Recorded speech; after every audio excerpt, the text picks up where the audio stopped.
Eu odeio fofoca. Odeio. Eu odeio. Mas assim, quando chega em mim, eu falo assim: pode ficar tranquilo, pode me contar que...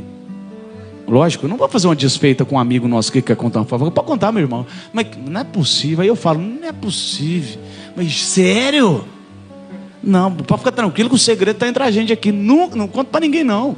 Relaxa, fica tranquilo, não conto para ninguém não. Meu amigo, no outro dia eu sapeco no mundo. Nos grupos. Pau! Eu sapeco.